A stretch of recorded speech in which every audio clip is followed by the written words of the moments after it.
us to present to you tonight. So we're going to be sharing a little bit of information about Oregon Science Standards and Learning Cycles. If you haven't already, please make sure you're muted right now. And if you could enter your name, your role, and your school into the chat, that would be great. I'd love to see who all is here this evening. It's great to see folks from all over the state and some familiar faces at that. And I just want to do a double sound check. Everyone can hear me, yes? Okay, great. Okay, Jamie, could you start us off with our equity stance?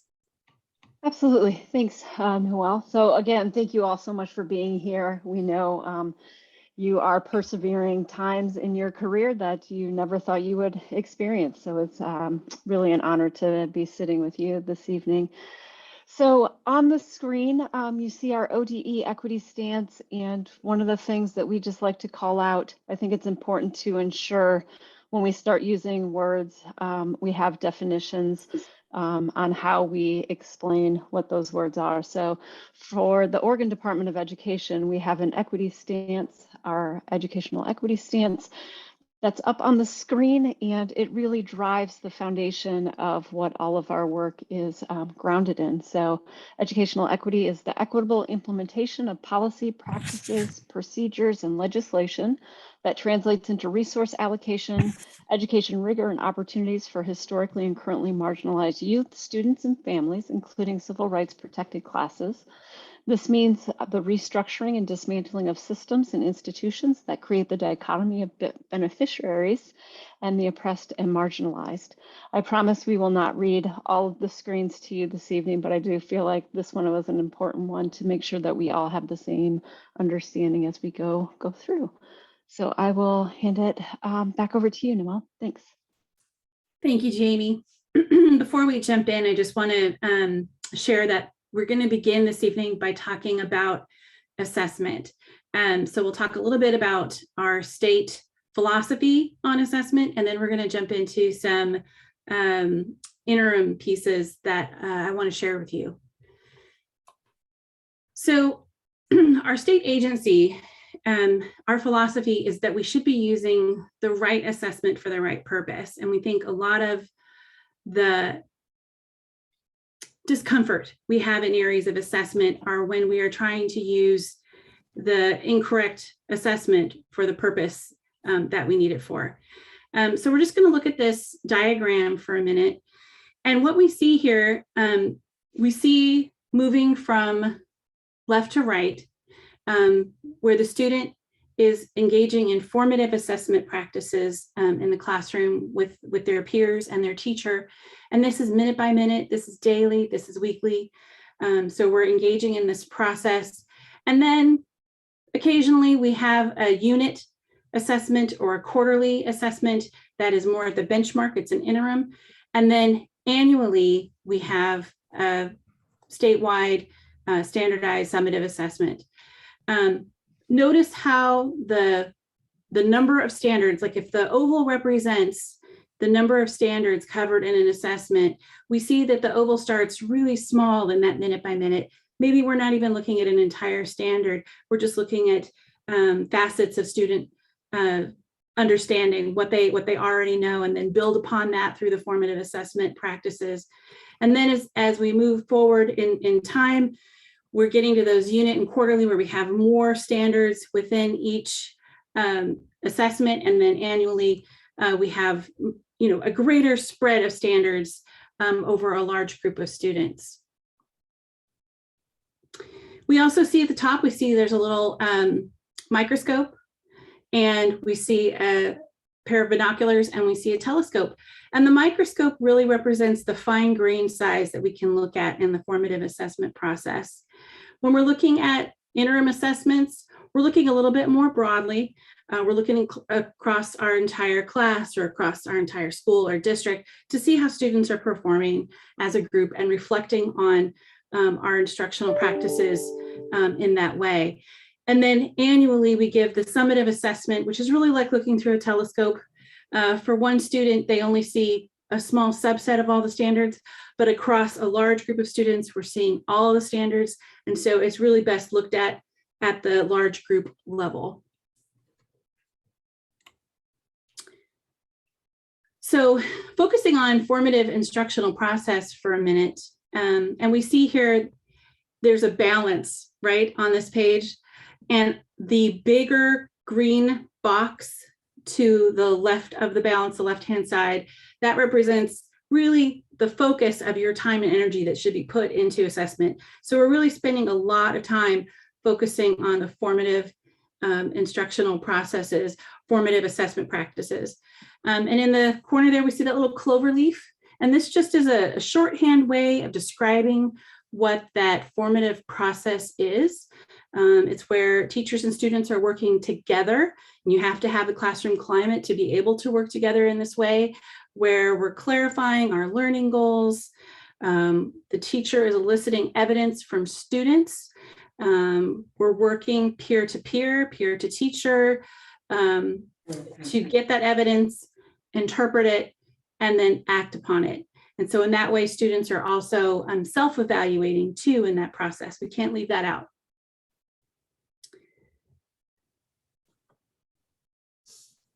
Okay, so I'm going to cover the this new tool that we have, the Oregon Science Interim Assessment. It's a bank of items that are in osassportal.org. And I'm hoping you've already heard about this through your district test coordinator or your school test coordinator. But if you haven't, make sure you ask them about it after we're done here tonight. So an overview of the NGSS Interim Assessment Bank in the OSAS portal. We have 14 elementary clusters that are written to 14 standards. Those are for grades 3 through 5. We have 20 middle school science standards that are addressed within the cluster items, and then we have 20 high school science standards addressed within the cluster items. And the cluster is just another name for a performance task. What else do I want to say about that before we move on? I want to say that item development for this interim bank is ongoing, and we are expecting a mid-year update later this year. So we will have some additional short items. You know how our statewide assessment has the task items, and then we have some shorter items with only 1 or 2 student interactions. So we're going to add some items of that type later this year. So you will see that edit, and there may be a couple of task items that get replaced just to improve upon the quality of the bank. So that'll be happening, we think, in February. February 15th is our target date if everything goes according to the current plan that we are on. Please remember that the items in this bank are semi-secure, meaning that you can use them in your classroom instructionally. You can talk about them with students. You can talk about them with other teachers that you're planning with. We ask, do not put them on social media or anywhere where they can be posted publicly. While they're not the same level of security as the statewide assessment, they are being used by a lot of teachers in our state and other states in a more standardized way, where they don't necessarily want students to see them in advance and see all the answers that go with them. So please do not post them anywhere on social media. Before I move on, I'm going to ask if there are any questions about what I've shared so far. And Noelle, just so you know, I've been posting some of the items in the chat as you go along. Thank you, Jamie. I saw that you put the OSAS portal link there. I appreciate that. Okay. So just so you know what to expect in the bank, here's an example of one of the items, and you may recognize this from one of our sample tests. The items in the interim bank look very, very, very similar to the items that are in our summative bank. So they're structured the same way, they have the same supports. Here's what a task would look like on our sample test. On the right-hand side of the screen, you have the student interactions, and on the left-hand side, you have the stimulus, which has the phenomena for the item, along with some information that the student is going to be doing some sense making with, and then the task is given in the bottom corner so that the student knows exactly what they're going to have to do as they work through the interactions on the right-hand side of the page. So how can you access interims in the OSAS portal? So you'll go to the Interim Assessments tab on the osasportal.org website, and you'll see these little cards there, one that says Assessment Viewing Application. This allows you to look at all of the items without actually having to go into an administration and start a test for students. So in this way, you can kind of go through and pick out which ones you might want to use for the unit or the lessons that you're currently working on. The TA interface, that's where you would go to actually set up an administration. And for both of these, you need to have a login. And the login is set by the district test coordinator or the school test coordinator in TIDE. That's the system, the information system that handles all of our TA permissions. So they will have to give you permission to use those in that system. We also have remote administration. So in order to do that, you'll have to take a brief training on remote administration, and then by completing the survey that comes with it, that will give you the permissions you need in the test delivery system to deliver one of these interim assessments remotely to students. And students will have a remote browser, so they don't have to use the secure browser. They have a remote browser that they can use to take it. So if you're in a distance learning environment, you'll be able to use it that way. So options for interim use, you can use all or part of an item instructionally or as an assessment. So you can use it as a quick check with students in the class. You can use it just to clarify expectations, calibrating your own scoring with how they're scored in the interim bank, and help students go through a self-assessment of their own performance. You can also do it as a shared instructional activity or individual learning activity in the classroom where you're working through it as an assignment and not necessarily as an assessment. And then of course you can use it as a formal assessment. If you use the test delivery system to assign an administration there, you'll be able to use the same supports that students have in our test delivery system for summative assessments. And then I should also share, if you're familiar with the local performance assessment requirement that we have in our state, your district could choose to use one of these tasks as your local performance assessment, because it would have the same scoring, same standardized measure across the district if you choose to use it in that way. So I'll pause for questions again.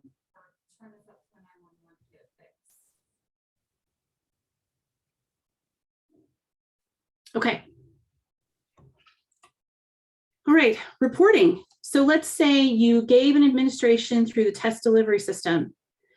If you do that, it's going to score it for you.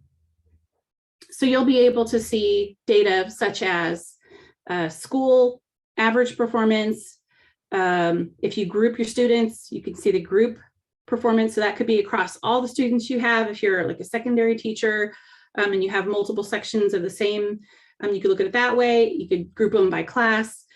Some of the grouping pieces, you may need support from your, you will need support from your district test coordinator or school test coordinator. They'll upload the file so that the students are assigned in a group together so that they'll appear that way as a group in the reporting system. You'll also be able to see individual student responses. So you can start to understand, maybe what the facets of understanding the student holds, and then maybe where they're not quite there yet and need a little bit more support. So you will be able to see how they answered, and then importantly, how points are awarded.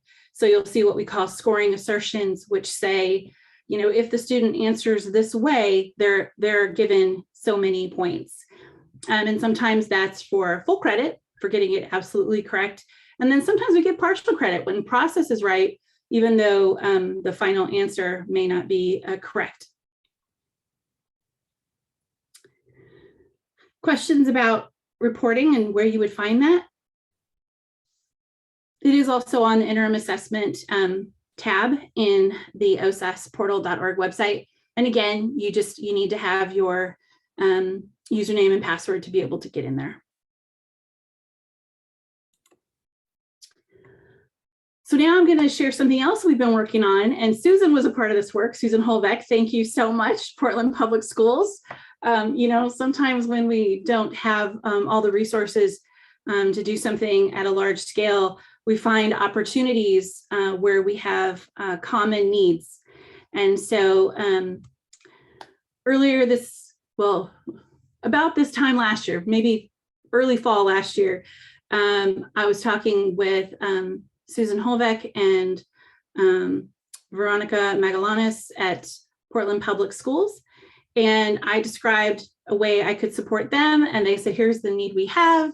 And so ODE has been in the Science Performance Assessment Learning Community. We've been a member of that for several years now. And we have an expressed need across the state for high quality classroom-based tasks for interim use that we wanted to be able to provide in an open source way. Oregon opened the Oregon Open Educational Resource Hub late in 2020. And so we were working on this project with Portland Public with the intention of taking those completed tasks and placing them on this open educational resource platform. PPS had a need for interim assessments. They wanted to provide a professional learning opportunity for their teachers. It provided a method for monitoring progress and implementation of NGSS three-dimensional instruction in their district. It created a resource that would be useful to Portland Public School teachers and other teachers in Oregon, and very generously, they agreed to allow them to be placed in the Oregon Open Learning Hub. And then they also had a desire to integrate English language proficiency standards within that work as well. And so these were created with that intention of giving an opportunity to assess certain standards for English language development. Of course, not all of them. We couldn't cover all of them within these tasks, but we did cover a couple. And really, it gives a good signal to our teachers regarding instruction, like how we incorporate English language development, English language learning for all students in our classroom. Again, big thank you to Portland Public Schools, administrators, the teachers who supported and worked on this project, and Rita Janusek, who is a national science education leader with expertise in English language learner performance tasks. And so she came alongside of us and offered a lot of feedback and support in editing these for use. So we looked at these features to promote equity in science assessments. We want them to be relevant to student interest in lives, encourage and support multiple ways of knowing, include appropriate scaffolds, on-ramps, or cues to help students engage in sense-making, respect and advantage students' cultural and linguistic backgrounds, use accessible language, provide multiple ways to make student thinking visible, cultivate students' interest in and confidence with science, ask students to engage in tasks for which their learning has prepared them, and provide students with opportunities to monitor their own learning. So that's a pretty big list, but I think we did a good job. I don't think these tasks are perfect, but I think they're very good. And I think the Oregon Open Learning Hub will provide us an opportunity not only to share, but to receive feedback. Moving forward, we can learn from the suggestions for edits and refinement moving forward. So I hope that folks are able to use them and also give some feedback. So the Science Performance Assessment Learning Community did some work on, and this is a national group of state science leaders who engage in this learning community, and they engaged in the development of what they call the Task Annotation Project in Science, or TAPS. And so this is, looking at the performance tasks that are being developed and talking about the must-have features that create equitable and high-quality tasks for three-dimensional science instruction. And so this project, the must features that were identified by the group engaging in this project, focused on phenomena or problem solving, require students to engage in sense making within the task, require students to use both science ideas and practices, make sense to students, supports the intended purpose and use. So again, we're not using a task to tell us something that it really can't answer.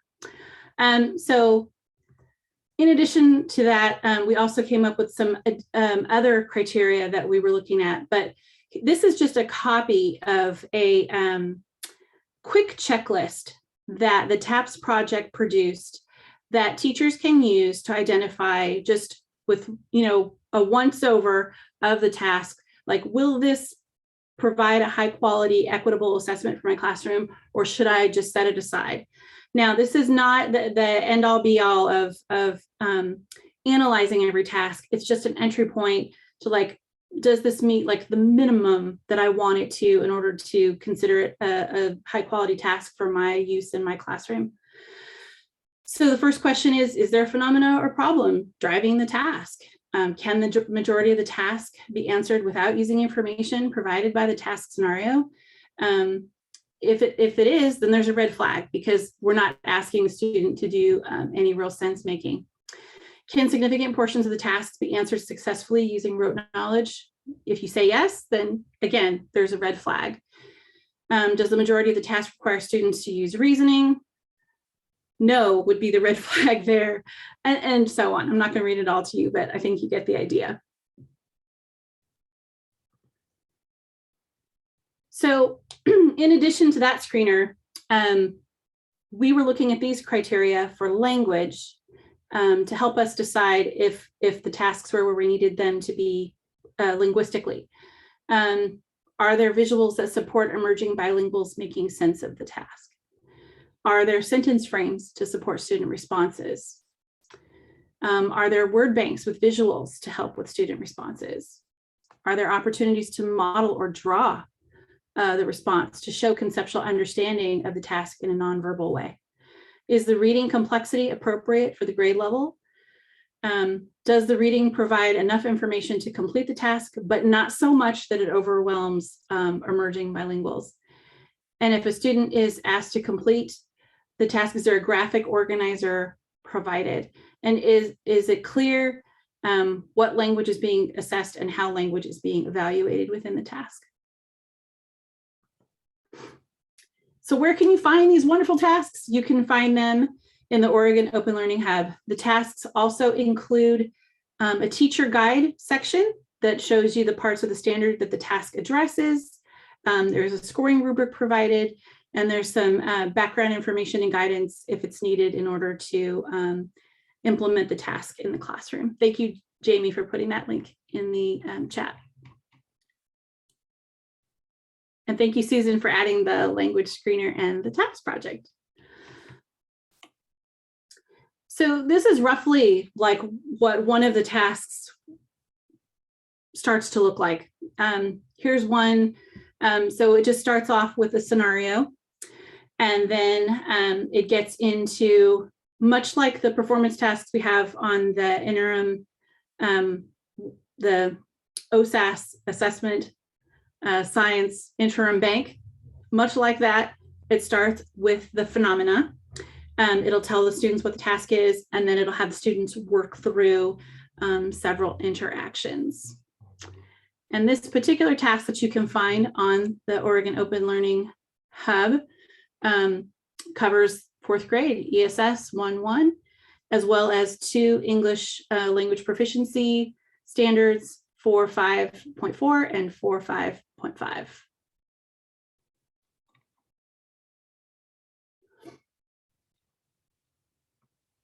And we're hoping that we'll get to do some more work on these in the terms of piloting with students. Portland Public was able to do a very small pilot last year and did get some feedback from students, because, you know, sometimes you create a task and the way we teachers think students will respond is not always the way they respond. So we have started a small pilot with Portland Public. It's a little bit in a holding pattern right now, but we're hoping as the COVID situation continues to resolve, that we'll be able to do a broader pilot, if not with Portland Public, with another district who might be interested. So if your district is interested in doing this kind of work, either task development with your teaching staff or piloting tasks in your classrooms, and providing samples of student responses for calibration and refining of the tasks, please let me know. And you can email me, you can call me, and Jamie too. So if you want to reach out to Jamie, I'm sure she'll be glad to help as well. Noelle, can I just jump in for, can I just jump in for 1 second? So Sure. the Oregon Open Learning Hub, I know some of you have the reaction icon in the bottom, just by a thumbs up or thumbs down or whatever icon you want to give us. How many of you have heard of the Oregon Open Learning Hub? I'm just trying to get a sense of how familiar this hub is to folks. Okay. Okay, so I saw some visual thumbs down and some hand raise. Okay, so just to recap, for those who maybe aren't familiar with this, as Noelle had pointed out, we were able to stand this up at the very beginning of when we all went into comprehensive distance learning. And so one of the benefits of this, we've been trying to get it up and get a lot of buy-in prior to the pandemic hitting. So we had a lot of foundations in place. But one of the things that I think is just really to champion on the Oregon Open Learning Hub is that it hosts a vast number of resources on there. So if some of you are joining us from the elementary space as well, we have a lot of different opportunities of content areas. We also try to host some of the work that the STEM hubs have been doing. So you can find that in there in addition to the science group itself. And one of the things that we really kind of ground ourselves in, it's this collection that we have the opportunity to design, evaluate, and revise these openly licensed resources that really build affirming classrooms that's true to harnessing Oregon students' culture, linguistic diversity, interest, and knowledge. So I just want to make sure that, so it's not just something else, there was a lot of intention in just how this was built. And so I think what Noelle is calling out, that great work in that collaboration that happened, and now we're all statewide being able to benefit from this collaboration. You don't necessarily need to become a member and log in and create an account. You can access this just by clicking on the link that we shared with you. But if you do have some things, and I'm just going to mention Larry. So Larry posted something recently. So thank you for that. Noelle and I were just looking at that and uploaded it yesterday. So we do ask that if you have something you would like to share that you think would be of use statewide, or you're interested in having even some additional feedback for that iterative process, you can either flag Noelle and I, or you can just go on and upload those lessons, and it flags us to say, hey, somebody has posted something to the Oregon Open Learning. So happy to take any questions off of that, either offline or today, but I just wanted to talk about the Oregon Open Learning kind of as the larger umbrella of what opportunities lie there. Jamie, I do see that Berkeley Gadball has her hand raised. Fantastic. Did you have a question, Berkeley? I'm so sorry. Nope. I just wanted to say I had heard of it. I'm so sorry. No, that just shows that true excitement. I like that. I know. I just want to make sure if anyone Sorry, has a thank you. question, we get it addressed. I tried to put the Oregon Open Learning Hub on screen. Are you able to see that? Or are you still looking at the slide deck? No, we see the Oregon Open Learning. I never know with Zoom, So I just was going to walk through real quick. I think we have time. We're at our pace. We're going a little faster probably than I had thought we could. So this is what the Oregon Open Learning Hub looks like. And there's, a description about, what it is. And then we do have this large group of curated resources. So these are resources that we've gone through at the Department of Education and kind of chosen things that are of high quality, open education resources. So this is something that you can use now, right? These are things you can look at and grab. And then below that, we have our groups. And so this is the space where we're sharing our resources across our state. So we see that we have an Oregon Science group. And then within that group, we have a series of folders that contain lots of different resources. And so the resources I was sharing with you are located in the performance task area. And so here we can see we've done a lot of work around these tasks. Some of these tasks are from some work we did with a group of educators, I think 3 years ago now. Douglas Lounsbury was a part of that group. Thank you, Douglas. So you'll see some of our tasks up here.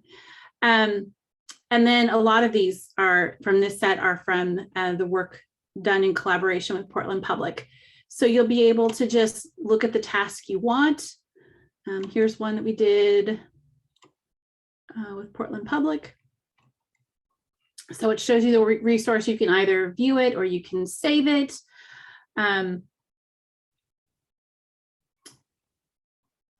Yeah, so there's a lot here. There are different learning resources. Like for our 9th to 12th grade, we have our high school patterns. So this is here and it's free to use. Jamie, did you want to add anything more? Interesting. You must have caught me typing in the chat. And I was just going to say, we know this isn't the extensive list of things. It is an ongoing process and there's opportunities for growth. So as we know that there's a lot of collaboration that takes place that doesn't necessarily always involve ODE. And I appreciate all the work that you all are doing. So if there are opportunities to put an open license on that, we would love to have it shared in this space if applicable. So that's all I was going to add. Thanks. Any questions about Oregon Open Learning?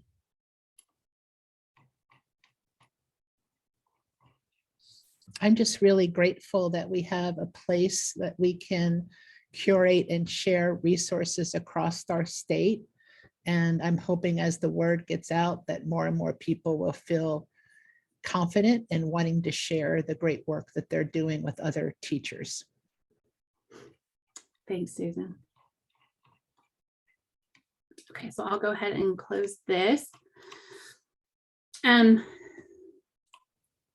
then I'm going to hand things over to Jamie, but I just want to say again, if you have any questions about interim assessment, formative assessment practices, statewide summative assessment, please just go ahead and email me. Our email addresses will be on this slide deck, which I think will be posted. But I'll put it in the chat here anyway, just in case you want to reach out to me. Jamie, I'm going to hand it over to you. Okay, great. Do you mind clicking ahead one slide? Sorry, you're going to be my— Not at all. I'm going to be the backseat driver here. So we just wanted to take an opportunity to ensure that everyone knows that we are currently going through a standards review process. So the 2014 NGSS standards that were adopted have gone through their 7-year cycle. And so every 7 years, typically, and I say this is as a historical reference, we typically revisit all content area standards. So it seems like just yesterday we adopted the NGSS, and I know a lot of you probably feel that way as well, but we are going through that process again. So I always wondered what happened at the state level and how this process worked. So we put together this visual to kind of help parse out sort of the buckets of work of what that looks like. So where we are right now is on the left-hand side, you see the blue bubble and it says standards adoption. So last spring in May, late May, we put out a call for folks who were interested and had the capacity to sit on our official ODE science review advisory panel. We also at that time put out a public feedback on the current standards. So we'll make sure that before you leave here today, you also have access to that link if you are interested in giving feedback. So where we are right now is meeting with the standards advisory panels and continuing to monitor the feedback that we get through the public survey.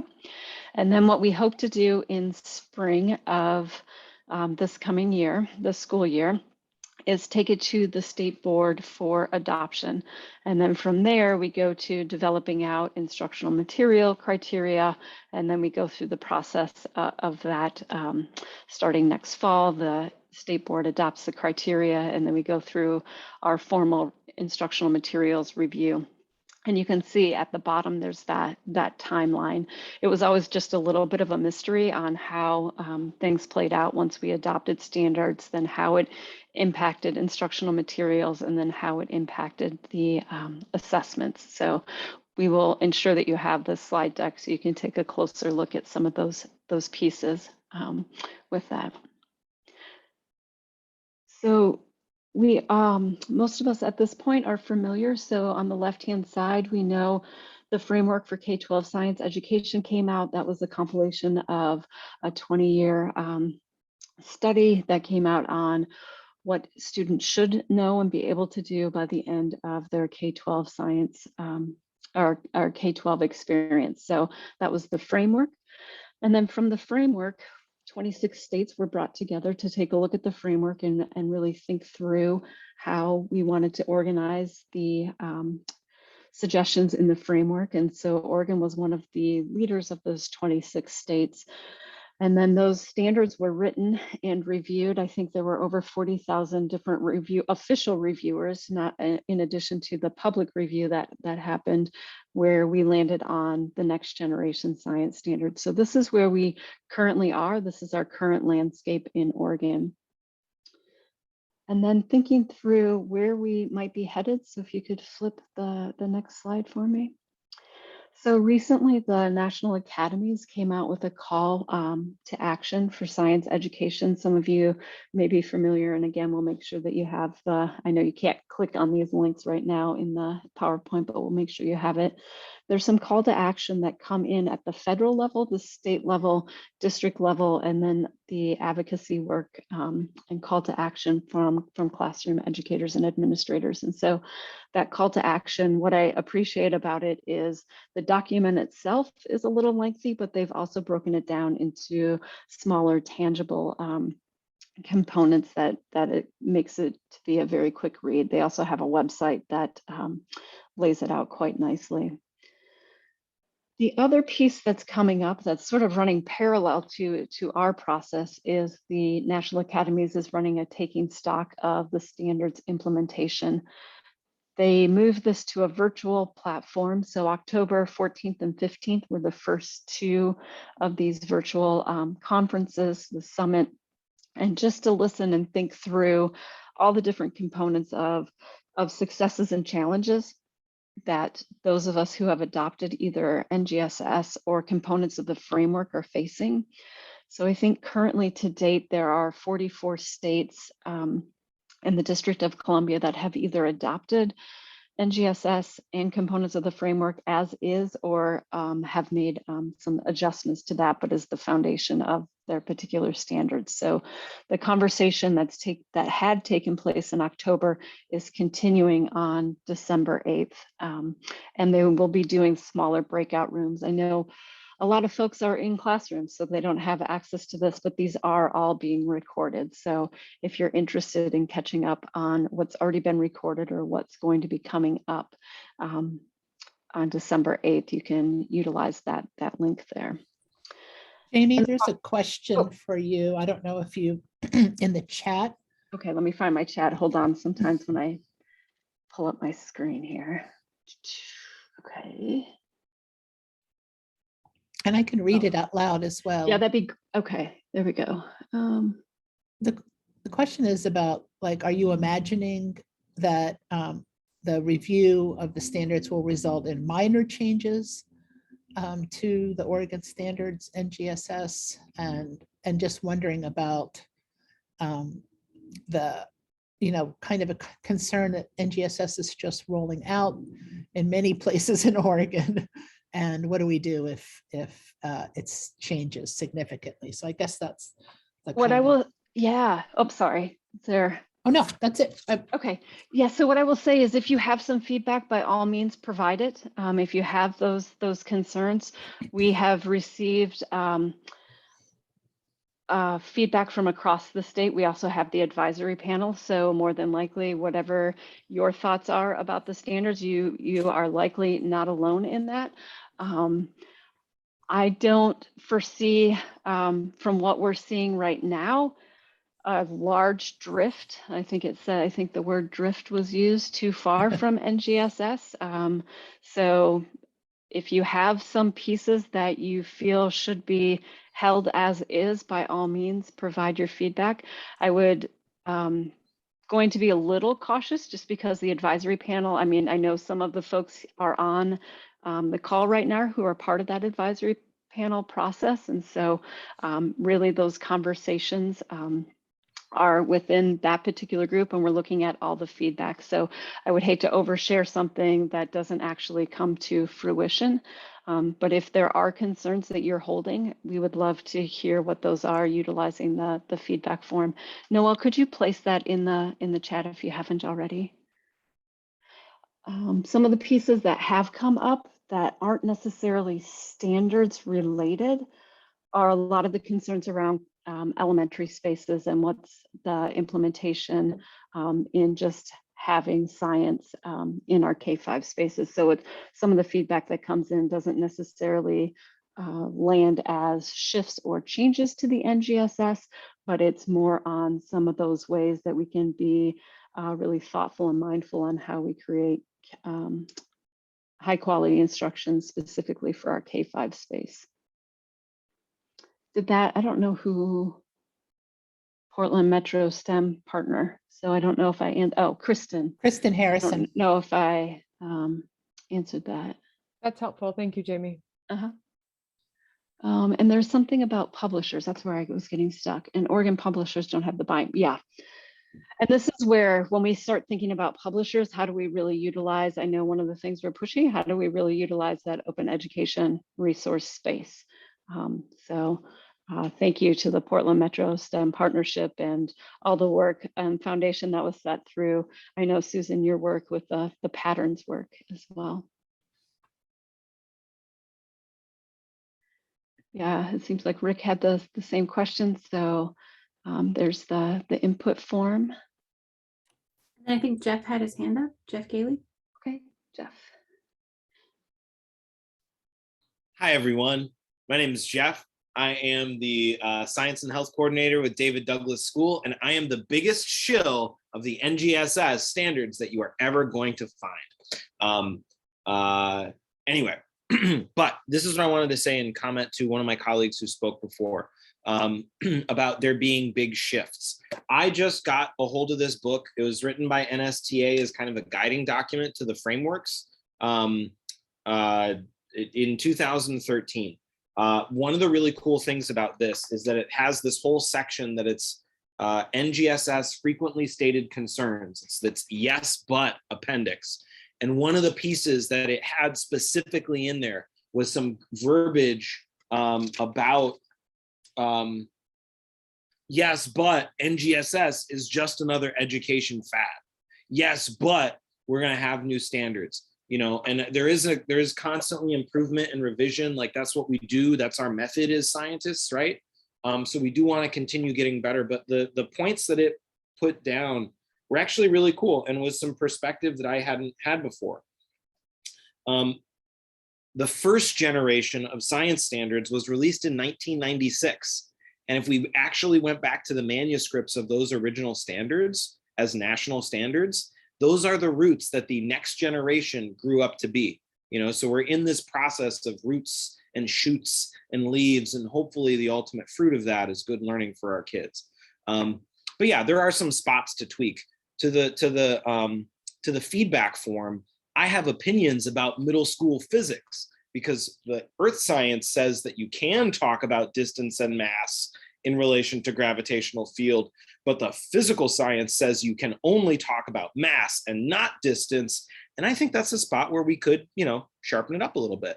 I've already put that feedback in the form, so thank you for creating that form.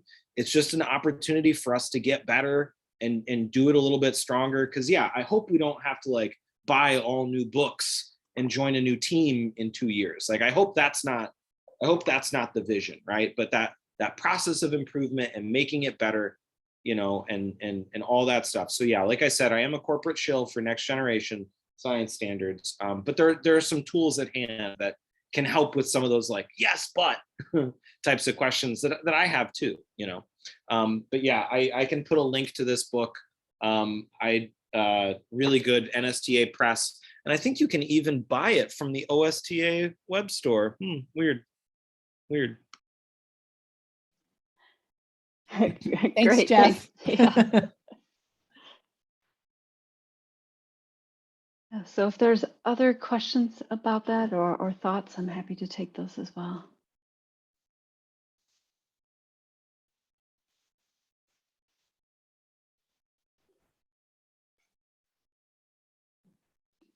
Okay, so I don't have, I think that was my, oh, we have notable resources. So again, the framework, next generation science standards themselves, STEM teaching tools. I don't know if you've gotten on the STEM teaching tools website recently, but there has been I think five or six in the last month or so that have been posted on there. So feel free to check those out. Again, the Oregon Open Learning Science Group. And for those of you who teach middle school, there's some Open Sci-Ed lessons. I'm working on getting them. They were up on the Oregon Open Learning, but they were housed on the OER hub out of Virginia. That site crashed, so we're working on realigning and getting them back up on the Oregon Open Learning Hub itself, but it is a standalone website that you can access. And they will be building out beyond middle school. Right now, they're working on just finishing up the middle school piece through the Carnegie Foundation.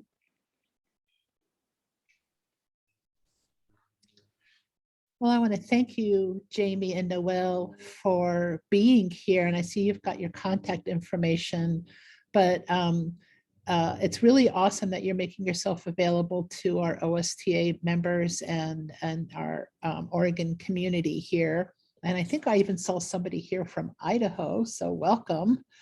So I just wondered, this is an unusual opportunity that people can directly ask questions to our state science leaders. And I just want to open it up if anybody has any questions for Jamie and Noelle that they would like to have an answer to, or any kind of clarification or wonderings that you would like them to know about concerning your own teaching and your own practice.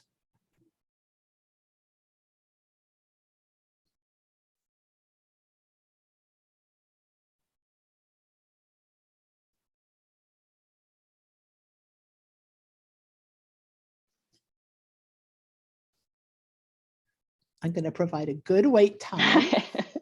That was excellent, Susan. Looks like Jeff did post on his the NSTA book there. So it's always good to learn about a new resource. Thanks, Jeff.